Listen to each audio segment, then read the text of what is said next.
intala Oromoo magari racconti ya summa menabari otu nagargari Bonar Oromoo magari ogu sumani gadi abari sudu nabarari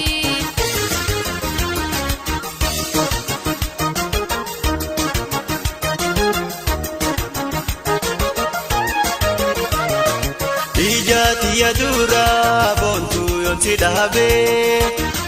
kogara jalala boya bitadabe ya uda jalala fayoto nasabe ya ni khenamide kawaitu nadabe